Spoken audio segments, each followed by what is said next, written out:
باقی لوگوں کے لیے، اس تلنگانہ کی تحریک میں مسلم لیگ کی شمولیت 1969 میں ہوئی تھی۔ 1969 سے لے کر انڈین یونین مسلم لیگ یہ علیحدہ تلنگانہ کی تحریک کی جدوجہد کر رہا ہے۔ اس جدوجہد میں اس دن سے لے کے آج تک مسلم لیگ کے قائدین، کارکنان مسلم لیگ سب جدوجہد میں شامل ہیں۔ اور اس وقت جب چنا ریڈی کا جب دور تھا، تلنگانہ پرجا سمیتی بنائی گئی تھی، اس وقت بھی جو ہے نا تلنگانہ مسلم لیگ کے قائدین کو نائب صدر بنایا گیا تھا۔ تب چنا ریڈی کانگریس کی حکومت کو بک کر اپنے چیف منسٹر کے عہدے کے خاطر وہ اپنے جو ہے نا تلنگانہ کو بھیج دیا۔ اس کے بعد سے لے کے آج تک تلنگانہ کی تحریک جدوجہد جاری ہے، جس میں مسلم لیگ بھی شامل ہے۔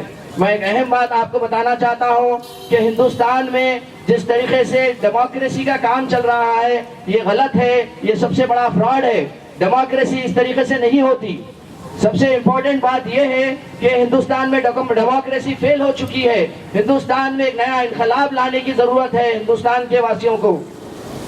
جس طرح سے کرپٹ پولیٹیشینز یہاں پر ہندوستان میں موجود ہے، مفاد پرست، اور یہ کانگریس گورنمنٹ جو ہے، ان کے لیڈرز جو ہے ایک ڈکٹیٹر کی حیثیت سے حکومت چلا رہے ہیں، اور یہ ڈکٹیٹرشپ آگے نہیں چلنے والی ہے۔ یہ ڈکٹیٹرشپ کا خاتمہ کرنا اور ہر انڈین سٹیزن کی ذمہ داری ہے۔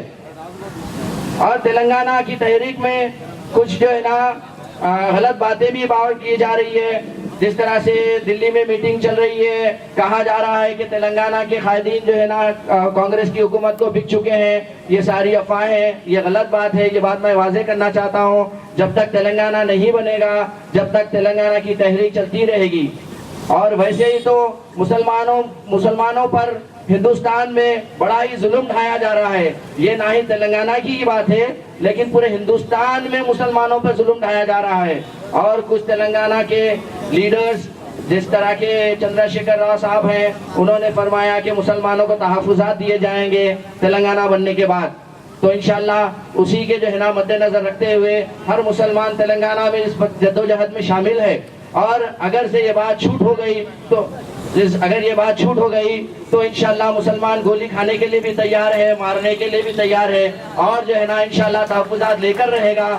اور یہ مسلمانوں کی عظیم ذمہ داری ہے کہ جس طرح سے مسلمانوں کو گرفتار کیا جا رہا ہے کانگریس کی حکومت کی جانب سے، یہ ہندوستان میں جتنی انڈیپینڈنٹ ایجنسیز کام کر رہی ہے وہ بھی جو ہے نا کانگریس کے تابع ہے۔ اسی وجہ سے میں کہہ رہا ہوں کہ کانگریس ایک ڈکٹیٹر کا رول ادا کر رہی ہے ہندوستان میں، اور اس رول کو توڑنے کے لیے ہر مسلمان کو اتحاد میں آنا چاہیے۔ وہ اتحاد قائم کرنے کے بعد انشاءاللہ یہ جو جنگ ہے مسلمانوں کے ظلم کے اوپر، اس کو کامیاب کرنے کے لیے، ظلم سے لڑنے کے لیے، تحفظات کے لیے ہم جو ہے نا آگے رہیں گے۔